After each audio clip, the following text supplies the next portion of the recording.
ఇప్పుడు మనం చిన్న చిన్న మిస్‌హ్యాప్స్ అవన్నీ అవుతున్నాయి చూస్తున్నాం న్యూస్‌లో. How safe is air travel? కార్లో వెళ్తున్నాం, బండి పాడైందంటే ఏం చేస్తాము? పక్కకు పెడతాం. గాల్లో మనకు అంత ఆప్షన్ లేదు కదా. 100 ఇయర్స్ నుంచి every feedback, every mistake, every mishap అన్నీ క్యాల్కులేట్ చేసి ఒక ఎయిర్‌క్రాఫ్ట్‌ని డిజైన్ చేస్తారు. అట్లీస్ట్ మీకు ఏసీ పని చేయకపోవచ్చు, కానీ మిమ్మల్ని ఒక పాయింట్ నుంచి ఒక పాయింట్ వరకు సేఫ్గా దింపే బాధ్యత అయితే మాది. ఎయిర్ ట్రావెల్ చాలా safe. All the communication between you is also recorded. CVR అంటారు, కాక్పిట్ వాయిస్ రికార్డర్.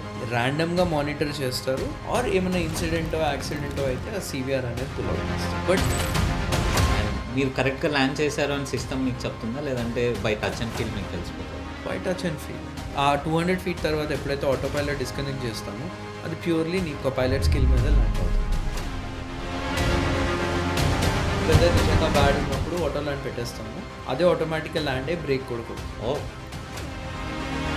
అదేనండి differentiations between this big players like Boeing and Airbus. మార్కెట్లో వాళ్ళు డిఫరెంట్ ఆప్షన్స్ క్రియేట్ చేస్తున్నారు. ఏది మంచిది అనేది is there any discrimination men and women? ఇండియాలో number of women working pilots are highest anywhere compare to the whole world. Discrimination ఉంటే అదంతా possible కాదు. What type ratings do you normally recommend? నేను 20 lakhs పెట్టి ఇవాళ బోయింగ్ చేస్తాను, air bus చేస్తాను, తర్వాత ఎంబ్రాయిడర్ చేస్తాను, దానివల్ల వాల్యూ ఏం లేదు. సో కమర్షియల్ పైలట్ లైసెన్స్కి minimum 200 hours they should travel. ఎన్ని టేక్ ఆఫ్స్ అండ్ ల్యాండింగ్స్ ఉండొచ్చు? ఈ సర్కిట్స్ అండ్ ల్యాండింగ్స్ అంటారు. అంటే ఇప్పుడు మనం అప్పుడప్పుడు చూస్తాం బేగంపేట చుట్టూ తిరుగుతూనే ఉంటాయి. సో మెయిన్ ఇంజిన్ ఒకవేళ ఫెయిల్ అయినా కానీ some aircrafts have the power to glide. ఒక ఇంజన్ ఫెయిల్ అయినా ఇంకొక ఇంజన్తో అది మినిమం ఏవియేషన్ నుంచి అమౌంట్. ఒక యంగ్స్టర్ ఉండడం వల్ల టిపికల్ బ్యూరోక్రాటిక్ ఏదైతే ఇప్పుడు దాకా ఉందో అది. Is there a possibility for electric airplanes also? Is there a possibility where AI will lead to a single crew member in cockpit? Are you allowed to sleep in cockpit? కాక్పిట్లో నిజం చెప్పాలంటే పడుకోవచ్చు.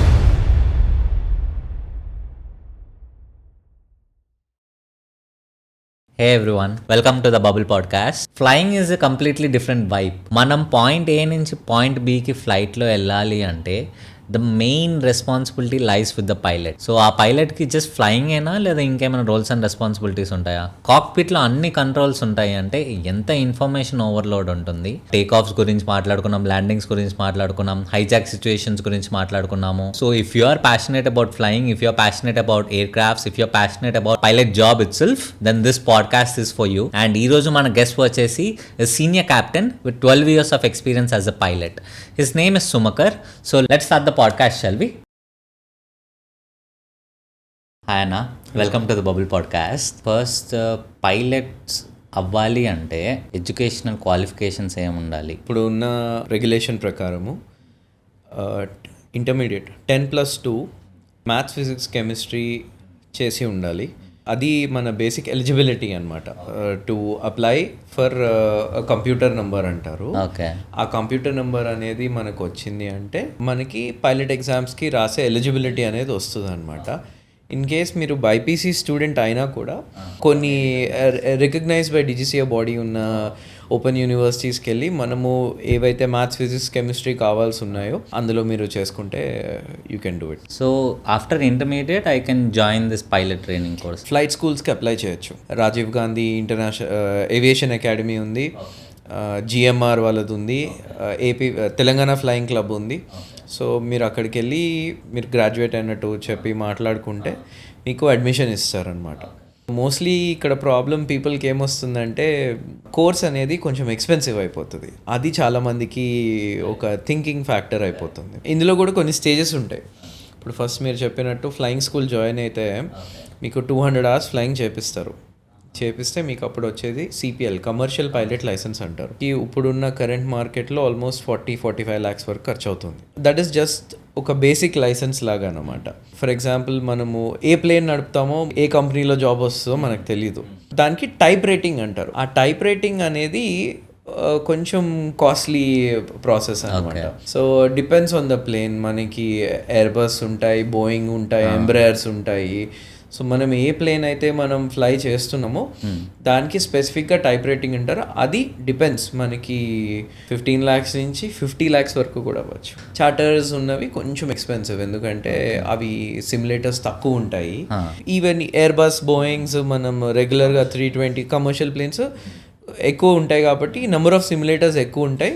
So price తక్కువ ఉంటుంది. ఇప్పుడు నేను Airbus 320 fly చేస్తున్నాను, 330 fly చేస్తున్నా అంటే దానికి కూడా సపరేట్ రేటింగ్ చేయాల్సి వస్తుంది. డిఫరెన్షియల్ రేటింగ్ అంటారు. ఆల్మోస్ట్ సేమ్ ఫ్యామిలీ కాబట్టి ఈ ప్లేన్కి ఆ ప్లేన్కి డిఫరెన్సెస్ ఉన్నది. ఫుల్ నెంబర్ ఆఫ్ సెషన్స్ చేయకపోయినా కొన్ని ఒక 4-5 అన్నా తగ్గుతాయి అన్నమాట. ప్లేన్కి మారిన ప్రతిసారి మనము టైప్ రేటింగ్ అనేది చేయాలి. సో పర్సన్కి కొన్ని ఒక 4-5 టైప్ రేటింగ్స్ ఉండడం ఇస్ గుడ్. ఎన్ని ఉంటే అని మంచిదంటే నువ్వు టైప్ రేటింగ్ చేసి ఆ ప్లేన్ మీద ఫ్లై చేసి ఉంటే నీకు అది మెయిన్. చదువుకొని టైప్ రేటింగ్ అంటే నేను 20 lakhs పెట్టి ఇవాళ బోయింగ్ చేస్తాను, ఎయిర్బస్ చేస్తాను, తర్వాత ఎంబ్రాయర్ చేస్తాను, దానివల్ల వాల్యూ ఏం లేదు. సో టైప్ రేటింగ్ చేయటం వల్ల నీ మీద కంపెనీకి కాస్ట్ తగ్గుతుంది. సో నీకు కొంచెం ప్రిఫరెన్స్ ఉండొచ్చు. ఇప్పుడు మనకి ఇండియాలో మ్యాక్సిమం ఉన్నవి కమర్షియల్గా తిరిగేది Airbus A320, Boeing 737 and ATR. For example న్యూస్లో 100 aircrafts ఆర్డర్ పెట్టాము న్యూస్ వస్తుంది. సో ఓకే, మేబీ వాళ్ళు మనల్ని హైర్ చేస్తారు అని మనకు అనిపించినప్పుడు మనము అది చేసుకుంటే మార్కెట్ కండిషన్ బట్టే. సో అది నేను చేసినంత మాత్రం నాకు జాబ్ రావాలని రూల్ లేదు. అండ్ ATR ఫ్లైట్స్ అంటే ద స్మాల్ ఫ్లైట్స్. 320, 737 అనేవి జెట్ ఇంజిన్స్ ఉంటాయి. Okay. ATR Q400s they are turbo props, కింద ఫ్యాన్స్ లాగా ఉంటాయి. ఫర్ ఎగ్జాంపుల్ మన హైదరాబాద్ నుంచి తిరుపతి, విజయవాడ, రాజమండ్రి ఇట్లా వాడతారు. ఈ planes they are very fuel efficient, దానివల్ల బాగా డబ్బులు మిగులుతుంది. ప్లస్ బోయింగ్, ఎయిర్బస్ అనుకోండి 180 seaters, అవి 180 మీకు ఫుల్ అవ్వకపోవచ్చు అలాంటి చిన్న సెక్టర్స్కి. సో నార్మలీ ఎయిర్ క్రాఫ్ట్ ఎంత వరకు హ్యాండిల్ చేయగలుగుతుంది in terms of weight? ATR అనుకోండి, దాని టోటల్ వెయిట్ వచ్చేసి 23 tons. Maximum take off weight వచ్చేసి Q400 వచ్చేసి 29.5 tons, అంటే 29,500 kgs. ఈ రెండు టర్బో ప్రాప్స్ కాబట్టి చెప్తున్నాను. బోయింగ్, ఎయిర్బస్ అనేవి మనకి ఆల్మోస్ట్ 80-90 tons ఉన్నాయి. అందులో చాలా వేరియంట్స్ ఉన్నాయి అనమాట. 320 ఉంది, 321 ఉంది. So every variant has a different weight. So ఆ యూజబుల్ లోడ్ ఏదైతే ఉంటుందో that will depend on the fuel. So passengers తక్కువ ఉన్నారనుకోండి, మనం ఫ్యూయల్ క్యారీ చేయగలిగే కెపాసిటీ ఎక్కువ ఉంటుంది. ఆర్ మన కార్గో ఉందంటే ఆ స్పేస్ మనం కార్గోకి వాడుకుంటాం. సో ఫ్యూల్ అనేది మనకి మ్యాండేటరీ, అది లేకుండా ఎక్కడికి వెళ్ళలేము. సో ప్యాసింజర్ వెయిట్ అనేది నెంబర్ ఆఫ్ ప్యాసింజర్స్ బట్టి, ఇప్పుడు ఫుల్ ఫ్లైట్ అనుకోండి, ఆ పాయింట్ ఆఫ్ టైంలో ఏమవుతుంది, ప్యాసింజర్స్ ఎట్లాగో దింపలేము. ఉన్న ఆప్షన్ ఒకటి లగేజ్. అంటే 23 tons అన్నానని చెప్పేసి నేను ఎవ్రీడే 23 tons అనుకోవద్దు. సో ఇప్పుడు ఇవాళ వెదర్ 45 degrees ఉంది, నేను చిన్న ఎయిర్పోర్ట్స్ లైక్ ట్యూటికోరిన్, పాండిచేరిలో నుంచి వెళ్తున్నాను. ఆ రోజు ఆ పర్టికులర్ టెంపరేచర్కి వెయిట్ ఇంకా తగ్గిపోతుంది. ఆ రోజు 21 tons అవ్వచ్చు. కొంచెం లైట్ ఎయిర్ క్రాఫ్ట్ అనుకోండి, ఫ్యూల్ కన్సంప్షన్ కొంచెం తక్కువ అవుతుంది. ఎంత వెయిట్ పెరిగితే ఫ్యూల్ కన్సంప్షన్ అంత హై అవుతుంది. సో అందుకే every kg is accounted. Okay. And in a cockpit do you know how much the plane is currently weighing? Just before take off load and trim sheet అని ఒకటి వస్తుంది. Aircraft weight, empty weight, passenger weight, cargo weight అంతా అట్లా మొత్తం ఇట్లా వచ్చేస్తుంది. Every ఫ్లైట్కి మేము మాన్యువల్గా మ్యాక్సిమం టేక్ ఆఫ్ వెయిట్ ఎంత అనేది మేము క్యాల్కులేట్ చేసి చెప్తాము. సో ఇవాళ వెదర్ ఎక్కువ ఉంది, నేను ఓకే వెయిట్ 2 tons తగ్గిపోతుంది. ఆ 2 tons తగ్గిపోతే నేను వాడికి ముందే చెప్తాను, ఆ 2 tons నాకు తగ్గించే మ్యాక్స్ టేక్ ఆఫ్ వెయిట్ ఇది అని చెప్తే దాని ప్రకారంగా వాళ్ళు ప్లాన్ చేసుకుంటారు. సో ఇన్ కమర్షియల్ పైలట్ లైసెన్స్కి minimum 200 hours they should travel. So ఆ 200 hours అంటే ఎన్ని టేక్ ఆఫ్స్ అండ్ ల్యాండింగ్స్ ఉండొచ్చు అప్రాక్సిమేట్లీ? ఆ కోర్స్ అనేది బాగా స్పెసిఫిక్గా డిజైన్ చేస్తారు. కొన్ని అందులో క్రాస్ కంట్రీస్ అంటారు. క్రాస్ కంట్రీ ఫ్లైట్స్ అంటే మనం ఇక్కడ నుంచి 100 nautical miles అంటారు. అంటే మనకి ఇక్కడ నుంచి almost Hyderabad Begumpet take off చేస్తే ఆల్మోస్ట్ వైరా లేక్ వరకు వెళ్ళొస్తే సింగిల్ లెగ్ 100 nautical miles ఉంటుంది. దానికి క్రాస్ కంట్రీస్ అంటారు. ఇంకోటి సర్కిట్స్ అండ్ ల్యాండింగ్స్ అంటారు. అంటే ఇప్పుడు మనం అప్పుడప్పుడు చూస్తాం బేగంపేట చుట్టూతా తిరుగుతూనే ఉంటాయి. సో అది ల్యాండింగ్ ప్రాక్టీస్. 20-30 కిలోమీటర్స్ దూరం వెళ్ళిపోయి మెనూవర్స్ ప్రాక్టీస్ చేస్తారు, స్టీప్ టర్న్స్, స్టాల్స్, అవన్నీ. సో ఆ కరికులం అన్ని కంప్లీట్గా డిజైన్ డిఫరెంట్ అనమాట. ఇప్పుడు మీరు 100 nautical miles up and down చేస్తే మీకు 2.5-3 hours రావచ్చు.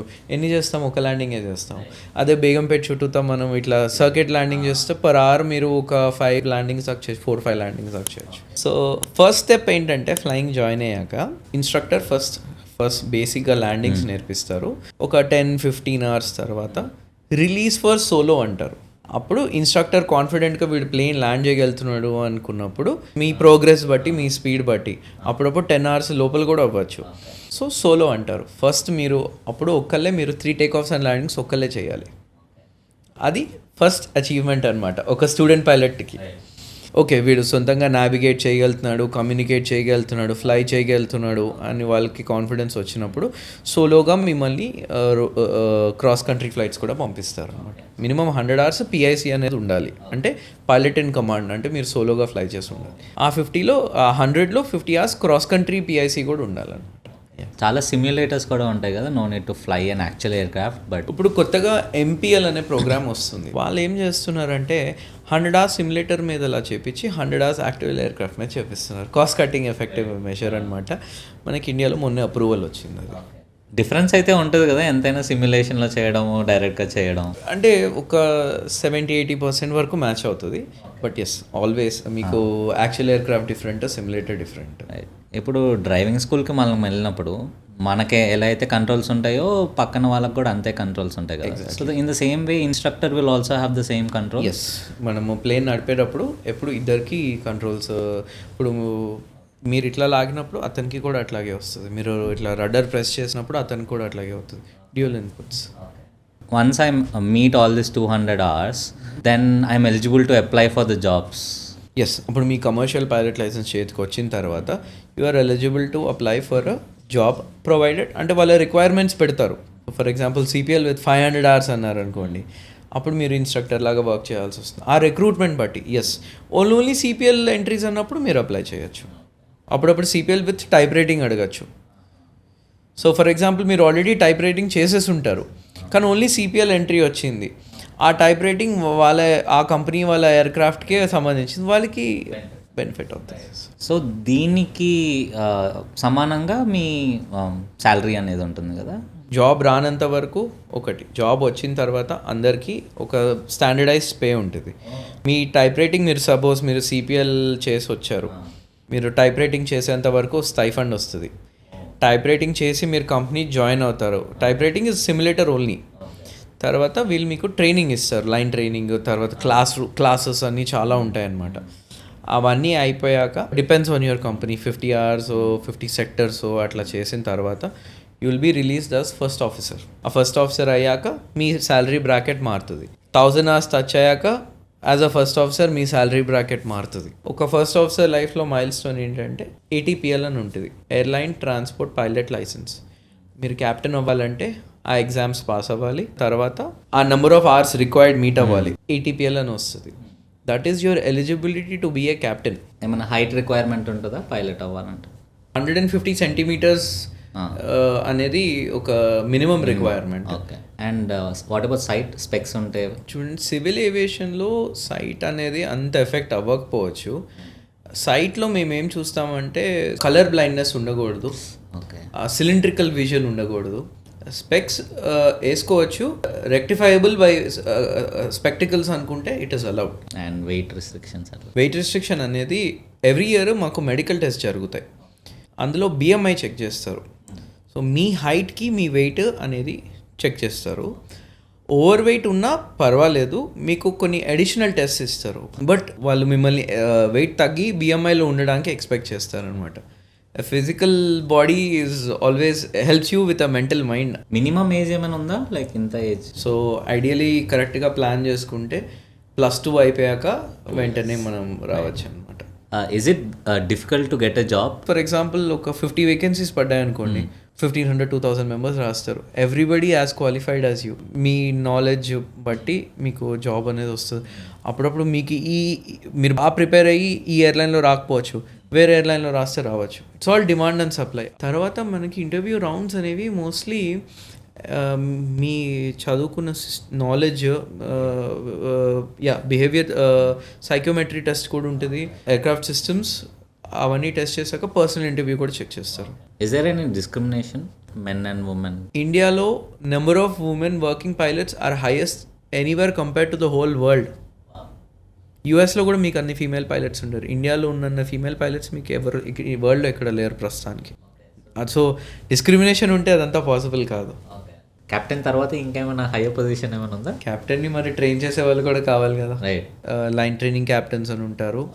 ఆ తర్వాత సిమ్యులేటర్ ఇన్స్ట్రక్టర్స్ ఉంటారు. వాళ్ళందరినీ చెక్ చేయడానికి ఇంకొకళ్ళు డిఈ అంటారు, డెసిగ్నేటెడ్ ఎగ్జామినర్. వన్స్ క్యాప్టెన్ అయితేనే ఈ వాటికి ఎలిజిబిలిటీ వస్తుంది అనమాట. సో నెంబర్ ఆఫ్ ఇయర్స్, మన ఇంట్రెస్ట్ పోస్ట్ ఉన్నప్పుడు అప్లై చేయటము, అక్కడ కూడా మళ్ళీ ఫిల్టరేషన్ జరుగుతుంది. సో అట్లా మీరు టేక్ ఆఫ్ చేయకముందు you get a pre flight check document, right? So what all things are there in the document? Daily ఆఫీస్లో వాకిన్ అయ్యాక ఫస్ట్ చేయాల్సింది breath analyser test. Daily alcohol check చేస్తారు మాకు. అది అయిన తర్వాత ఒక సెట్ ఆఫ్ డాక్యుమెంట్స్ వస్తాయి. ఫస్ట్ మనం ఏ ఫ్లైట్ ఎక్కడి నుంచి ఎక్కడికి వెళ్తున్నాము, ఫ్యూయల్, జస్ట్ ఒక బేసిక్ ఒక బ్రీఫ్ సమ్మరీ పేజ్ వస్తుంది. ఫర్ ఎగ్జాంపుల్ నేను ఆ రోజు హైదరాబాద్ టు బెంగళూరు ఫ్లై చేస్తున్నాను. ఎవ్రీ సెక్టర్కి ఒక్కొక్క ఫ్లైట్ ప్లాన్ వస్తుంది. ఎంత ఆల్టిట్యూడ్లో వెళ్తున్నావు, నీకు ఎంత ఫ్యూల్ కన్స్యూమ్ అవుతుంది, ఒకవేళ నువ్వు పైన వెళ్తే ఎంత ఫ్యూల్ సేవ్ అవుతావు, కింద వెళ్తే ఎంత ఫ్యూల్ ఎక్కువ బర్న్ చేస్తావు, ఒకవేళ బెంగళూరులో ల్యాండ్ చేయలేకపోతే ఆల్టర్నేట్ ఎక్కడికి వెళ్తావు. ఆ రోజు చెన్నై ప్లాన్ చేస్తారు, కానీ చెన్నై వెదర్ బ్యాడ్ అనుకోండి, కొచ్చినో ఇస్తారు, లేకపోతే బాంబే ఇస్తారు. సో దానికి ఎంత ఫ్యూల్ అవుతుంది, ఎక్స్పెక్టెడ్ ప్యాసింజర్ లోడ్, వాళ్ళ వెయిట్ ఎంత, నువ్వు ఎంత ఫ్యూల్ రికమెండెడ్ టు క్యారీ, అవన్నీ వచ్చిన ఫ్లైట్ ప్లాన్ పేజ్ అయిపోయిన తర్వాత మళ్ళీ మనకి వెదర్ వస్తుంది. వెదర్ అంటే ఉట్టి నేను వెళ్ళే ప్లేసెస్ కాదు, చుట్టుపక్కల ఒక 20-30 ఎయిర్పోర్ట్స్ అన్ని వెదర్ ఇట్లా వచ్చేస్తుంది. తర్వాత శాటిలైట్ ఇమేజ్ పిక్చర్ వస్తుంది. ఆ తర్వాత విండ్ చార్ట్స్ వస్తాయి. విండ్ చార్ట్స్ అంటే ఒక్కొక్క ఆల్టిట్యూడ్లో ఒక్కొక్క విండ్ ఎట్లా ఉంది అనేది అవి వస్తాయి. తర్వాత ఎయిర్క్రాఫ్ట్ ఏమైనా డిఫెక్ట్స్ ఉన్నాయా, ఏమేమి ఉన్నాయి, దాన్ని రెక్టిఫై ఎట్లా చేయాలి, దాని రికమెండేషన్ పేజ్ MEL అని ఉంటుంది, మినిమం ఎక్విప్మెంట్ లిస్ట్లో ఏమేమి ఉంటాయో దాని డిఫెక్ట్స్ అన్నీ కూడా మెన్షన్ చేస్తారు. అది ఏ కేటగిరీ అని మెన్షన్ చేస్తారు. And you are required to sign it. Why is that? నువ్వు సైన్ చేస్తేనే ఆ పేపర్ వ్యాలిడ్ అవుతుంది. So I am the captain. ఇవాళ ఉన్న కరెంట్ కండిషన్స్కి, ఎయిర్క్రాఫ్ట్ కండిషన్కి, వెదర్ కండిషన్కి, ఆ ఎయిర్క్రాఫ్ట్ ఏది సంబంధించి నేను ఆ ప్లేన్ని యాక్సెప్ట్ చేస్తున్నాను అని సైన్ పెడితేనే అది అవుతున్నట్టు. ఒక MEL ఉంది. దో మ్యానుఫ్యాక్చరర్ అప్రూవ్ చేసిన ఆ రోజు వెదర్ బాగుండకపోవచ్చు, నాకు అక్కడ ల్యాండ్ చేయడం ఇబ్బంది అని నాకు అనిపించింది అంటే నేను డినై చేయొచ్చు. నాకు ఆ అథారిటీ ఉంటుంది యాజ్ ఎ క్యాప్టెన్. నార్మల్గా డిలే అవ్వడానికి రీజన్స్ ఇవేనా? బాంబే నుంచి ఆ ప్లేన్ రావాలి, వాళ్ళు ల్యాండ్ అయితేనే మనకు వచ్చేది. బాంబేలో అక్కడ ATC కంజెషన్ ఉండొచ్చు, డిఫెక్ట్ వచ్చిందంటే వాళ్ళు అక్కడ రెక్టిఫై చేయొచ్చు. కొంతమంది టైం అయిపోతుంది. ఇంటర్నేషనల్ ఫ్లైట్ నుంచి వచ్చి ఒక 30 మెంబర్స్ గ్రూప్ ఉంటారు, 30 మెంబర్స్ని వదిలి రాలేం కదా. ఓకే వాళ్ళు ఒక 10 minutes, దట్స్ ఓకే. ఆ 10 minutes డిలే తీసుకున్నా 30 మెంబర్స్ని రావడము.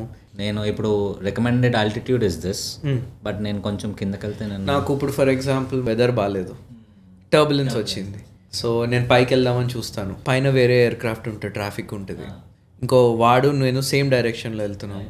సో అప్పుడు ఏం చేస్తాం, కిందకి వెళ్ళాల్సి వస్తుంది. కిందకి వెళ్తే కొంచెం ఫ్యూల్ బర్న్ ఎక్కువ అవుతుంది. You have radar right in the cockpit. Yes. So మీ చుట్టూ విసినిటీ, ఎంత విసినిటీలో you can see that there is a flight over there? Radar అనేవి మనం స్కేల్స్ ఉంటాయి, right from 2.5 nautical miles to 320 nautical miles వరకు మనకు ఆ స్కేల్ చూపిస్తుంది. Weather radar is different. Weather radar మనకి weather up to 300-400 nautical miles వరకు weather radar అనేది పనిచేస్తుంది.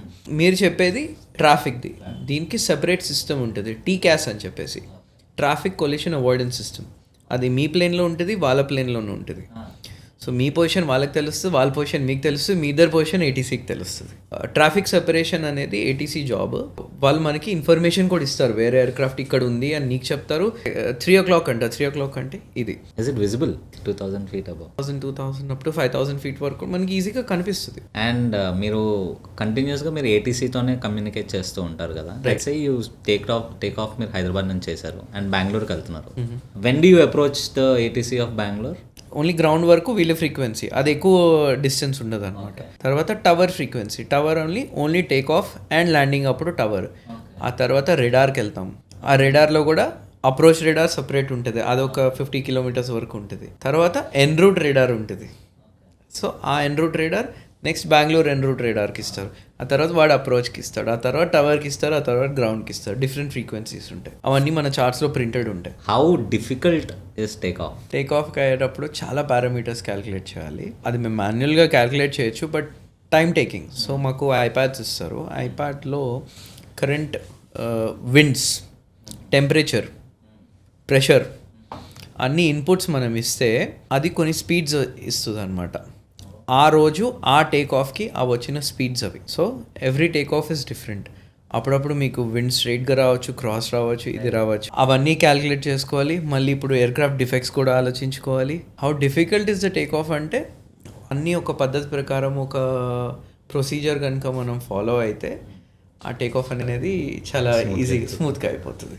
అండ్ కాక్పిట్లో ఒక బుక్ ఉంటుంది అంటగా, వేర్ ఈ సిచ్యువేషన్ అయిందంటే ఇది ఫాలో చేయాలి అట్లా. What is that book? It is called QRH, okay, quick reference hand book. ప్లేన్లో చాలా సిస్టమ్స్ ఉన్నాయి, ఆ సిస్టంలో ఏ బటన్ ఏ పార్ట్ ఎక్కడ ఫెయిల్ అయిందో మనకు తెలియదు.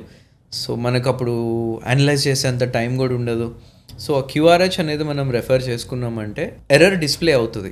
ఆ ఎర్రర్ డిస్ప్లేలో మనకు QRHలో సొల్యూషన్ దొరుకుతుంది. ఓకే, ఈ సిచ్యువేషన్కి మీరు ఈ ప్రొసీజర్ ఫాలో అవ్వండి అన్న. Okay. All the communication between you is also recorded. Yes, కాక్పిట్లో CVR అంటారు, కాక్పిట్ వాయిస్ రికార్డర్. మనం ఏం మాట్లాడుకున్నాం అనేది రికార్డ్ చేస్తుంది, బట్ అది ర్యాండమ్గా మానిటర్ చేస్తారు. ఆర్ ఏమైనా ఇన్సిడెంటో యాక్సిడెంటో అయితే ఆ CVR అనేది పుల్అవుట్ చేస్తారు. Are you allowed to take cell phones in to the cockpit? Cell phones తీసుకెళ్ళచ్చు, but photography is ban inside the cockpit. ఇందాక మనం మాట్లాడుకుంటున్నప్పుడు we heard landing takes lot of fuel. ల్యాండింగ్లో మనకి కన్సిడర్ చేయాల్సినవి చాలా డిఫరెంట్ ఉంటాయి.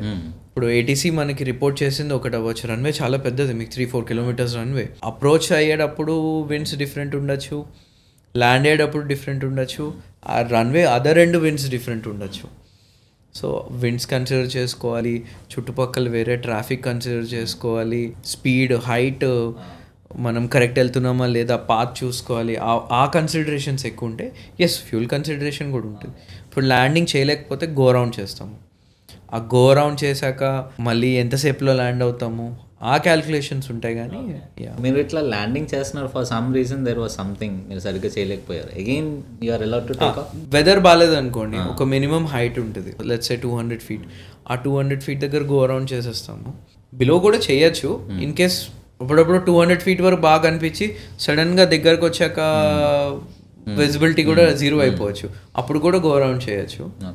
ఎనీ టైం మనకి సేఫ్ అనిపించకపోతే గో అరౌండ్ చేసి ఒక 10 minutes 15 minutes half an hour గాల్లో ఉంటే బెటర్ అవుతుంది కదా. వెదర్ అనేది కాన్స్టెంట్గా అట్లా ఉండాలని రూల్ ఏం లేదు. అవునవును. ఓకే. అండ్ రాత్రిపూట how do you navigate for the runway? ల్యాండింగ్కి వచ్చేటప్పటికి కొన్ని ఇన్స్ట్రుమెంట్స్ ఉంటాయి, శాటిలైట్ బేస్డ్ ఆర్నాబ్ అప్రోచెస్ అంటారు. అది మనల్ని గైడ్ చేస్తుంది ఒక మినిమం హైట్ వరకు. ఆన్ గ్రౌండ్ అంటే ILS అని ఒకటి ఉంటుంది. సో ATC మనల్ని తీసుకొచ్చి కరెక్ట్గా అక్కడ దాకా ఇంటర్సెప్ట్ చేస్తారు. మనం ఆ పాయింట్ నుంచి మినిమమ్స్ ఒక 200 feet 100 feet అప్పుడప్పుడు 50 feet వరకు కూడా మనము అది గైడ్ చేస్తుంది. ఓకే. దాని తర్వాత నువ్వు డిస్కనెక్ట్ చేసి చూసి ల్యాండ్ చేస్తావు అనమాట. So everything is very systematic. And మీరు కరెక్ట్గా ల్యాండ్ చేశారు అని సిస్టమ్ మీకు చెప్తుందా, లేదంటే బై టచ్ అండ్ ఫీల్ మీకు తెలిసిపోతుందా? By touch and feel. ఇప్పుడు ఆ 50 feet ఆ 200 feet తర్వాత ఎప్పుడైతే ఆటో పైలట్ డిస్కనెక్ట్ చేస్తామో అది ప్యూర్లీ నీ ఒక పైలట్ స్కిల్ మీద ల్యాండ్ అవుతుంది అనమాట. ఆటో ల్యాండ్ ఆప్షన్ ఉంటుంది.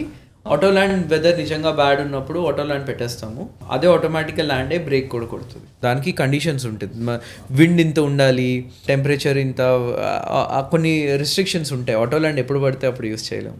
సో పైలట్ ఉండాల్సిందే. Are there any differentiations between this big players like Boeing and Airbus? వాళ్ళ కాంపిటీషన్ రైవలరీ కొన్ని ఇయర్స్ నుంచి అవుతుంది. ఇప్పుడు ఎయిర్బస్ వాళ్ళు ఒక కొత్త మోడల్ రిలీజ్ చేస్తే బోయింగ్ వాళ్ళు రిలీజ్ చేస్తారు, బోయింగ్ చేస్తే వాళ్ళు కాంపిటీషన్ చేయడానికి మార్కెట్లో వాళ్ళు డిఫరెంట్ ఆప్షన్స్ క్రియేట్ చేస్తున్నారు. ఏది మంచిది అనేది ఇట్స్ కంప్లీట్లీ ఇండిపెండెంట్. కొంతమంది ఎయిర్బస్ బాగుందంటారు, కొంతమంది బోయింగ్ బాగుందంటారు. నాకు ఎంబ్రాయిడరీ ఇష్టం ఉండొచ్చు, చెప్పలేము, ఎవరి పర్సనల్ చాయిస్ వాళ్ళది. ఓకే. ఎవ్రీ టైం ఒక కొత్త ఎయిర్క్రాఫ్ట్ వస్తుందంటే దాన్ని more fuel efficient, more wait carry చేసి మోర్ ప్యాసింజర్స్ని క్యారీ చేయగలుగుతాము. అది కంటిన్యూస్ ప్రాసెస్, అది జరుగుతూనే ఉంటుంది అనమాట. కంట్రోల్స్ డిఫరెంట్ ఏమైనా ఉంటాయా? 330లో ఈ స్విచ్ ఇక్కడ ఉండొచ్చు, 340లో ఇక్కడ ఉండొచ్చు. సో దానికోసమే ఆ టైప్ రైటింగ్ అనమాట. Basic controls the same. కొన్నిటికి స్టిక్ ఉంటుంది, కొన్నిటికి యోక్ ఉంటుంది. ఆ యోక్ ఇట్లా షేప్ ఉంటుంది, ఎంబ్రాయిడరీ మళ్ళీ డిఫరెంట్ ఉండొచ్చు. So depends. మనకి ఇండియాలో ఉన్న అడ్వాంటేజ్ ఏంటంటే ప్రస్తుతం ఉన్న రూల్ ప్రకారము aircraft more than 20 years civil ఏవియేషన్కి మనం యూస్ చేయకూడదు. సో దానివల్ల ఏం చేస్తారంటే మినిమం ఇన్ని ఇయర్స్ వాడేసి మనం బయటకి ఇచ్చేసి కొత్త ప్లేన్ లీజ్ తీసుకుంటాం. దానివల్ల మన మెయింటెనెన్స్ కాస్ట్ కూడా తగ్గిపోతుంది. మనకి పాత ప్లేన్ అనే భయం కూడా ఎక్కువ రోజులు ఉండదు అనమాట. Now that the civil aviation minister has been changed, Rammohan Naidu garu, what advancements did he bring? Civil aviation ఎట్లా అంటే ఇమీడియట్గా మనం ఏమి చేంజెస్ చేయలేము. దానికి ఫస్ట్ ఒక నోటిఫికేషన్ చేసి అబ్జెక్షన్స్ గ్యాదర్ చేసి లైక్ మోస్ట్ గవర్నమెంట్ ఎంటిటీస్. కానీ ఏవైతే పెండింగ్లో ఉన్నాయో అవన్నీ తీసుకొచ్చి ఫాస్ట్ ట్రాక్లో క్లియర్ చేశారు. అది క్లియర్ చేయటం వల్ల ఏమైందంటే for example pilot rest issues ఉన్నాయి, అది చాలా ఇయర్స్ నుంచి పెండింగ్లో ఉంది. అది ఇమీడియట్గా ఇంప్లిమెంట్ చేశారు. యాజ్ పైలట్స్ అది మాకు మన ఫ్యూల్ ఏదైతే ట్యాక్స్ ఉందో దాని మీద కొంచెం సబ్సిడీ తెప్పించారు. సో అన్ని విధాలుగా ప్యాసింజర్స్కి టికెట్స్ పెంచకుండా దానికి కూడా ఒక ఆల్గరిథం డిజైన్ చేశారనమాట. ప్లస్ ఆర్సీఏఎస్ రూట్స్, ఉడాన్ స్కీమ్ అని ఉంది మనకి. అవి ఎట్లా అంటే Tier 2, Tier 3 సిటీస్, చిన్న చిన్న ఎయిర్పోర్ట్స్కి ఈ గవర్నమెంట్ వచ్చాక ఇంట్రడ్యూస్ చేశారు. ఉడాన్ సెక్టర్ ఎట్లా అంటే ఆ ప్లేన్ ఎంటీగా వెళ్ళినా 25% ఆఫ్ ద కాస్ట్ వరకు గవర్నమెంట్ మీకు ఇచ్చేస్తుంది. 40% వరకు ఎంతమంది ఎక్కారు, ఫర్ ఎగ్జాంపుల్ 40 దాటారు అనుకోండి, అదేమవ్వదు. అప్ టు 40% అంటే ఎయిర్క్రాఫ్ట్ ఎయిర్లైన్ వాళ్ళకి లాస్ రాకుండా బ్రేక్ ఈవెన్ వచ్చే వరకు ఎన్ని ఖాళీ సీట్లు ఉంటే అంతవరకు గవర్నమెంట్ పే చేసేస్తుంది. సో దానివల్ల ఏమవుతుందంటే చిన్న ఎయిర్పోర్ట్స్కి, Tier 2, Tier 3 సిటీస్కి ఎవరు మాకు కమర్షియల్ వయబిలిటీ లేదన్న ఎయిర్లైన్స్ అందరికీ అది గవర్నమెంట్ సపోర్ట్ చేస్తుంది. అది ఆ ఇనిషియేటివ్ ఆల్రెడీ ఉండింది, ఈయన కొంచెం ఫర్దర్గా దాన్ని అడ్వాన్స్ చేశారనమాట. And having such a young person in the ministry, I think it helps us also, like ఇలాంటి రూల్స్ చేంజ్ చేయడం కానీ, లేదా మీకు ఎట్లా బెనిఫిట్ అయింది? సో మనకి ఇప్పుడు దాకా ఫాలో అయింది ఎయిర్క్రాఫ్ట్ రూల్స్ 1937, అంటే 10 years బిఫోర్ ఇండిపెండెన్స్ నుంచి మనం ఆ సెట్ ఆఫ్ రూల్స్ ఫాలో అవుతున్నాం. అఫ్కోర్స్ మధ్యలో చాలా అమెండ్మెంట్స్ జరిగినాయి, అన్నీ చేశాయి. బట్ లాస్ట్ ఇయర్ 2024లో కొత్త ఏవియేషన్ బిల్ పాస్ చేశారు. అది పార్లమెంట్లో క్లియర్ అయింది, అది ఇంకా డ్రాఫ్టింగ్ స్టేజ్లో ఉంది. సో మనకి ఆ బ్రిటిష్ టైం నుంచి రావాల్సిన ఇండిపెండెన్స్ ఏవియేషన్లో మనకి ఈయన కొత్తగా ప్రపోజ్ చేశారు. ఈయన Rammohan Naidu and state minister Murali Manohar. ఒక యంగ్స్టర్ ఉండడం వల్ల అడ్వాంటేజ్ ఏంటి అంటే టిపికల్ బ్యూరోక్రాటిక్ ఏదైతే ఇప్పుడు దాకా ఉందో అది ఫాస్ట్ ట్రాక్ చేశారు. ఆ స్లో ప్రాసెస్ని కాస్త స్పీడ్ చేసి ఇండియాలో ఉన్న ప్రస్తుతానికి వరల్డ్లో జరుగుతున్న ప్రస్తుతం ట్రెండ్స్ అన్నింటినీ కన్సిడర్ చేసి దాన్ని చేయాలని ఒక ఫోకస్ మీద నడుస్తుంది. పాత ఏవియేషన్ మినిస్టర్స్ స్పెసిఫికలీ అని కాదు, ఎవరైనా కానీ ఏమన్నా అడిగితే వాళ్ళు yes okay correct we will get back to you on this అంటున్నారు. ఈయనను మీరు చూస్తే ఎవరెప్పుడు క్వశ్చన్ అడుగుతారో రెడీగా ఆన్సర్ ఉన్నా, అంటే నీకు ఆ సబ్జెక్ట్లో ఇన్ డెప్త్ నాలెడ్జ్ ఉండి నువ్వు స్టడీ చేయగలిగితేనే నువ్వు ఆ రేంజ్లో అలా ఆన్సర్ చేయగలుగుతారు. మీరు ప్రాంప్ట్గా కరెక్ట్గా క్రిస్ప్గా ఆన్సర్ ఇస్తాడు అనమాట. Is there a possibility where AI will lead to a single crew member in cockpit? Airbus ఒక ఫ్లైట్ చేసింది, ఫుల్లీ ఆటోనమస్, పుష్ బ్యాక్ నుంచి టేక్ ఆఫ్ ల్యాండ్ చేసి సొంతంగా పార్క్ కూడా చేసేసింది. అదొక టెస్ట్ ఫ్లైట్ చేశారు. నార్మల్ కండిషన్ అంతా నార్మల్గా అంతా బాగున్నప్పుడు ఏఐ ఏం చేయాలో చేస్తుంది. వెదర్ బాగాలేదు, ఇప్పుడు నాకు ఆ టర్బులెన్స్ ఉంది, నేను కిందకి వెళ్ళాలి పైకి వెళ్ళాలి, ఆ డెసిషన్ మేకింగ్ అనేది ఏఐకి ఇప్పుడున్న కేపబిలిటీకి చాలా కష్టం. యూరోప్లో రాయన్ ఎయిర్ అని ఒక low cost carrier, Ryanair వాళ్ళ CEO ఓపెన్గా ఆఫర్ చేశాడు, ఎవరైనా సింగిల్ కాక్పిట్ ప్లేన్స్ చేయండి, నేను 400 ఎయిర్క్రాఫ్ట్స్ కొంటానని బోయింగ్ వాళ్ళకి ఎయిర్బస్ వాళ్ళకి ఇచ్చాడు. So they are working on it. ప్రస్తుతానికైతే మనకేం పాజిటివ్గా లేదు. ఇప్పుడు fuel is such a crucial cost for all these companies కదా. Is there possibility for electric airplanes also in future? అంత లోడ్ లాగలుగుతుందా? క్రూడ్ ఆయిల్ అనేది మనకి లిమిటెడ్ ఉంటుంది. దానికి ఆల్టర్నేట్ ట్రై చేస్తున్నాము, బయోఫ్యూల్స్ ట్రై చేస్తున్నాము. Okay, mixture of test flight కూడా మేము చేస్తున్నాము. సో బయోఫ్యూల్ ఏమవుతుందంటే ఈ జెట్ ఫ్యూల్ తగ్గించి బయోఫ్యూల్ చేసి మెల్లిగా 100% బయోఫ్యూల్ అనేది మనం ప్రొడ్యూస్ చేసుకోవచ్చు ప్లాంట్స్లో. సో ఆ బయోఫ్యూల్ మీద కూడా ఎక్స్పెరిమెంట్స్ జరుగుతున్నాయి. ఓకే, మ్యాన్డ్ డ్రోన్స్ ఉన్నాయి, మనుషులు 2-3 కూర్చునే డ్రోన్స్ ఉన్నాయి. మొన్న కొత్తది నేను చూసింది ఏంటంటే 4 సీటర్ ఒక మినీ ఎయిర్క్రాఫ్ట్ అలాంటివి జరుగుతున్నాయి. కానీ ఇంత కమర్షియల్గా చేయగలిగేది కొంచెం టఫ్ అనిపిస్తుంది ఎలక్ట్రిక్ వైజ్ చూసుకుంటే. చిన్న చిన్న మిస్హాప్స్ అవన్నీ అవుతున్నాయి చూస్తున్నాం న్యూస్లో. How safe is air travel? కార్లో వెళ్తున్నాము, బండి పాడైందంటే ఏం చేస్తాము? పక్కకు పెడతాం, తర్వాత చూస్తాం టైర్ల ప్రాబ్లమా, ఇంజన్ ప్రాబ్లమా. ఇదే గాల్లో మనకు అంత ఆప్షన్ లేదు కదా. గాల్లో నీకు రిటర్న్ అట్లీస్ట్ ఒక ఎయిర్పోర్ట్లో ల్యాండ్ అయ్యేంత వరకు సేఫ్టీ కావాలి. బ్యాకప్స్ ఉంటాయి, ఒకవేళ మెయిన్ది పోతే దాన్ని రెక్టిఫై చేసి అవన్నీ కొన్ని 100 years అవుతుంది ఆల్మోస్ట్ మనకి ఏవియేషన్ వచ్చి. 100 years నుంచి every feedback, every mistake, every mishap అన్నీ క్యాల్కులేట్ చేసి ఒక ఎయిర్క్రాఫ్ట్ని డిజైన్ చేస్తారు.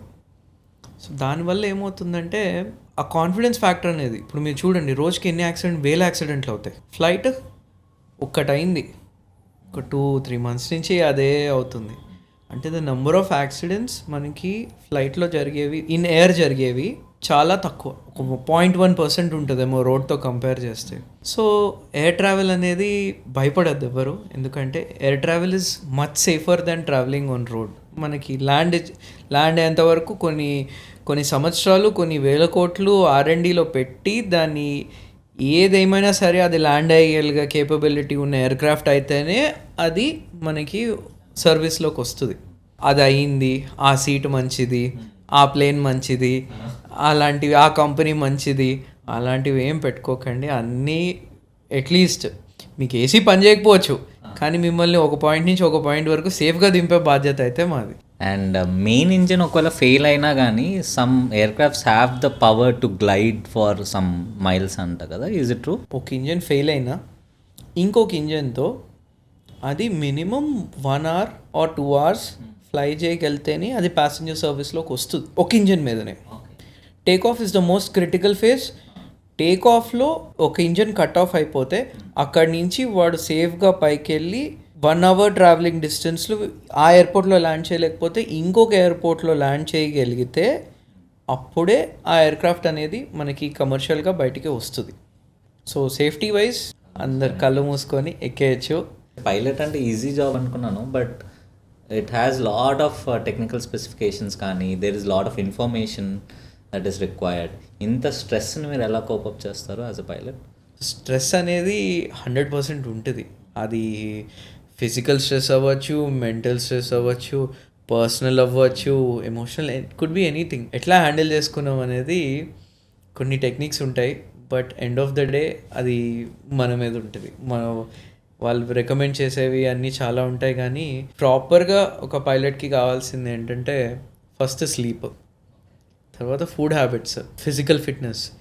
ఈ 3 కనుక మనకి బాగుంటే కొంచెం స్ట్రెస్ కోపింగ్ మెకానిజమ్స్ ఈజీ అవుతాయి. నిద్ర లేకపోతే నాకు స్ట్రెస్ ఎక్కువైపోతుంది, యాంగ్జైటీ వస్తుంది. అందుకేనా like after take off minimum mandatory rest periods అనేవి మీకు ఉంటాయి? So after every landing next ల్యాండింగ్కి మీకు మినిమం రెస్ట్ పీరియడ్ అనేది ప్రొవైడ్ చేస్తారు. అది ఇప్పుడు మిడ్-నైట్ దిగామనుకోండి, ఆ ఎక్స్ట్రా దిగిన మిడ్-నైట్ టైం ఏదైతే ఉందో దానికి కూడా ఎక్స్ట్రా రెస్ట్ కేటర్ చేస్తారు, బికాస్ నీ బాడీ సైకిల్ తప్పుతుంది కదా. Are you allowed to sleep in cockpit? కాక్పిట్లో నిజం చెప్పాలంటే పడుకోవచ్చు, ఓకే. కాకపోతే దాన్ని కంట్రోల్ రెస్ట్ అంటారు. మోర్ దాన్ 3 hours ఫ్లైట్ ఉందంటే ఒక 15-minute న్యాప్ ఇస్ అలౌడ్. ఎందుకంటే ఆ 15 minutesలో నీ నిద్ర పట్టేస్తుంది అని కాదు, ఆ 15 minutesలో నీ మైండ్ కొంచెం రిఫ్రెష్ అవుతుంది, కొంచెం యాక్టివ్గా పని చేయగలుగుతావు. ఓకే, ఇద్దరు పడుకోకూడదు, ఒకళ్ళే పడుకోవాలి. ఓకే. ఇంటర్నేషనల్ ఓవర్ హాల్స్ కానీ ఇవన్నీ దే టేక్ టర్న్స్ పైలట్స్? అది లాంగ్ హాల్ ఫ్లైట్స్ అయిపోయేసరికి ఫ్యూ అవర్స్ ఉన్నాయనుకోండి 2 sets ఆఫ్ క్రూ ఉంటారు. సో వాళ్ళు ఫర్ ఎగ్జాంపుల్ 16-hour ఫ్లైట్ అనుకోండి, వీళ్ళు 8 hours ఫ్లై చేస్తారు, వాళ్ళు 8 hours ఫ్లై చేస్తారు. సో ఆ 8 hours చేసేటప్పుడు వీళ్ళు రెస్ట్ తీసుకోవచ్చు, మంచిగా పడుకోవచ్చు, రిలాక్స్ అవ్వచ్చు. క్రూ రెస్ట్ ఏరియా మిగిలిన 8 hours అట్లా స్ప్లిట్ చేసుకోవచ్చు. లేకపోతే కొంతమంది టేక్ ఆఫ్ చేస్తారు, ఒక 1 hour ఉంటారు, మిగిలిన టైం వీళ్ళు ఉంటారు. లాస్ట్ ల్యాండింగ్కి ఒక 2-3 hours ముందు వాళ్ళు వస్తారు. డిపెండ్స్ వాళ్ళ దీన్ని బట్టి, వాళ్ళ కంపెనీ ప్రొసీజర్ బట్టి. Talking about hijack situations, do you get trained for those hijack situations normally? First of all మాకు కాక్పిట్లో గన్ ఉండదు. సో మాకున్న ఏకైక డిఫెన్స్ ఏంటంటే ఆ కాక్పిట్ డోర్, అది బుల్లెట్ ప్రూఫ్. ఈ పర్టికులర్ ఆస్పెక్ట్లో క్యాబిన్ క్రూకే ఎక్కువ ట్రైనింగ్ ఉంటుంది, హైజాకర్స్ని ఎట్లా డీల్ చేయాలని చెప్పేసి. వాళ్ళతో ఆర్గ్యూ చేయకూడదు, వాళ్ళు ఫైట్ చేయకూడదు అని. హైజాక్లో 2 scenarios ఉంటాయి. ఒకటి, కాక్పిట్ ఎంటర్ అయ్యాక ఒక డిఫరెంట్ లాగా ట్రీట్ చేస్తారు, కాక్పిట్ బ్రీచ్ అవ్వకపోతే ఇంకొకలా బ్రీచ్ చేసేస్తారు. కాక్పిట్ బ్రీచ్ అయిందంటే ఇంకేం చేయలేము, వాళ్ళు గన్ ఇక్కడ పెడితే మేమేం చేస్తాము, ఏం చేయలేము. సో అది మ్యాక్సిమం వాళ్ళకి ఇచ్చే ట్రైనింగ్ కానీ మాకు ఇచ్చేది కానీ అది లోపల రాకముందు దాకే వర్తిస్తుంది. సో కుదిరినంత వరకు మేము ఇన్ఫర్మేషన్ తీసుకోవడానికి ట్రై చేస్తాం, కుదిరితే. లేదు అంటే అక్కడ మేబీ కోడ్ వర్డ్స్ వాడతాం. మనం కొంచెం ఫన్నీగా మూడ్ని టర్న్ చేద్దాము. ఇప్పుడు ఫోన్స్ అయితే మీరు నాట్ అలౌడ్ అన్నారు కాక్పిట్లో. ఏమైనా వీడియో సిస్టమ్ ఉంటుందా, మీరు ఏమేమి చేస్తున్నారో మానిటర్ చేయడానికి? మమ్మల్ని ఎవ్వరు చూడరు, మేము ఎవరికి కనబడము, కన్ఫ్యూర్. మమ్మల్ని అక్కడ పెట్టారు కాబట్టి మా మీద నమ్మకం ఉంటుంది అనమాట, మేమేం చేయము అని. ఓకే, చేస్తామో లేదో అనేది డిఫరెంట్ ఇష్యూ, కానీ మేమేం చేయము, మంచోళ్ళమని నమ్మి వీడియోలు పెట్టలేదు. ఓకే, ప్యాసింజర్స్ మిమ్మల్ని మీరేం చేస్తున్నారో మేము చూస్తాం, కానీ మేమేం చేస్తున్నాం మీకు తెలియకూడదు. ఎనీ కంప్లైంట్ మెకానిజం అలాంటివి ఏమైనా ఉంటాయా? లైక్ ఇప్పుడు నేను యాజ్ ఎ ప్యాసింజర్, నేను బాగా టర్బులెన్స్ అవన్నీ ఫీల్ అయ్యాను, నాకు ఎందుకో పైలట్ సరిగ్గా నడపలేదు అనిపించింది, నేనేమైనా కంప్లైంట్ చేయొచ్చా? మీరు కంపెనీ అఫీషియల్ దీంట్లో మెయిల్ చేయొచ్చు, లేకపోతే ఇప్పుడు కొత్తగా మనకి డీజీసీఏకి ఒక వెబ్సైట్ కూడా ఇచ్చారు, మీరు అందులోకి వెళ్ళి కూడా అఫీషియల్గా కంప్లైంట్ చేయొచ్చు. ఓకే, వీడు రఫ్గా నడిపాడు, నాకు భయం వేసింది అంటే వాళ్ళు అనలైజ్ చేస్తారు. చిన్నప్పుడు ఎయిర్పోర్ట్స్లో చూసినప్పుడు పైలట్స్ నార్మల్గా జనరల్గా దే ఆర్ వెరీ స్మార్ట్గా కనిపిస్తారు, హ్యాండ్సమ్గా కనిపిస్తారు. వెనకాలేమో ఎయిర్ హాస్టెస్లు ఇట్లా నడుచుకుంటూ అదేదో మంచి సీనిక్గా ఉంటుంది. సో మీకు మోటివేషన్ ఎలా వచ్చింది అసలు పైలట్ అవ్వాలి అని? 10th తర్వాత ఒక సివియర్ చాయిస్ వస్తుంది. మన ఇండియాలో కామనే కదా, అబ్బాయి అయితే ఇంజనీర్, అమ్మాయి అయితే డాక్టర్ అని. సరే పోనీ ఆ టైంలో చాలామంది డివియేట్ అవుతారు, పైలటా డాక్టరా అని చెప్పి. డాక్టర్ అయితే అమ్మో ఎక్కువ చదవాలి, పైలట్ అయితే ఫ్లైట్ నడపడమే కదా, చదివేదేమి ఉండదు అని చెప్పి పైలట్ అవుదామని ఎంపీసీ తీసుకున్నాం. తర్వాత ఫ్లయింగ్ అనుకొని జాయిన్ అయితే ఫస్ట్ కొద్దిగా చదవాలని చెప్పారు, ఆ తర్వాత మెల్లిగా ఇంకొక బుక్ వచ్చింది, ఆ తర్వాత అయిపోయింది అనుకుంటే ఈ సబ్జెక్ట్ అయిపోయింది, ఇంకొక సబ్జెక్ట్ అన్నారు.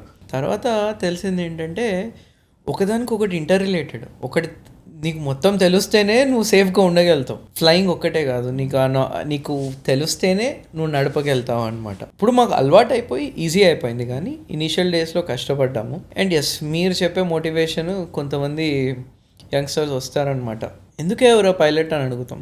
ఫస్ట్ అయితే జీతం సార్, రెండోది సార్ యూనిఫామ్ వేసుకున్న వాళ్ళు అంటే అమ్మాయిలు ఇష్టపడతారు సార్ అని చెప్తారు. యూనిఫామ్ మరి ఆర్మీ జాయిన్ అయిపో, అంత కష్టం మా వల్ల కాదు సార్, పైలట్ అయిపోతాం సార్ మేము. చూడండి, ఇది నార్మల్ 9 to 5 జాబ్ కాదు. ఒకటే గుర్తుపెట్టుకోండి, ఇప్పుడు మీరు సిపిఎల్కి 30-40 లక్షలు ఖర్చు పెట్టినంత మాత్రాన మీరేం టాప్ పైలట్ అయిపోరు అక్కడ. మనకి ఇది ఎవ్రీడే కొంచెం కష్టపడాల్సింది, ప్రతిరోజు is a different challenging environment. ఇది ఐటీలా కాదు, రోజు మీ డెస్క్ మీకే ఉంటుంది, మేబీ వర్క్ డిఫరెంట్ అయి ఉండొచ్చు, నీ ప్లేన్ డిఫరెంట్ ఉంటుంది, నీ ఎవ్రీడే వెదర్ కండిషన్ డిఫరెంట్ ఉంటుంది. కష్టపడేదంటే అంత ఫిజికల్ స్ట్రెస్ ఉండకపోవచ్చు, మెంటల్ స్ట్రెస్ ఉంటుంది. మీకు అలవాటు అయితే ఈజీగా ఉంటుంది. సో ఎవరైనా పైలట్ అవుదాం అనుకునే వాళ్ళు స్టార్టింగ్లోనే కష్టపడండి, ఎందుకంటే ఫ్యూచర్లో జాబ్ వచ్చిన తర్వాత మీకు ఈజీ అయిపోతుంది. And any last words for people out there? ఈ మధ్యకాలంలో జరుగుతున్న ఎయిర్క్రాఫ్ట్స్ మిస్హాప్స్ చూసి మీరందరూ ప్లేన్ ఎక్కడానికి భయపడకండి. కోటికో 10 కోట్లకో ఒక్క జరిగే ఇన్సిడెంట్, అది మనకు ప్రాపర్గా ఏమైందో ఏంటో కూడా తెలీదు. మిమ్మల్ని ఫాస్ట్గా తీసుకెళ్ళగలిగే ఏకైక ట్రాన్స్పోర్ట్ మోడ్ బై ఎయిర్ ఒక్కటే. సో నమ్మకం పెట్టుకోండి, మీరు ఎక్కే ప్లేన్ మీద, మీరు ఎక్కే పైలట్ మీద. ప్రశాంతంగా ఎక్కడికి వెళ్ళాల్సిన వాళ్ళని అక్కడ దింపేస్తాం. థ్యాంక్ యూ సో మచ్ అన్న.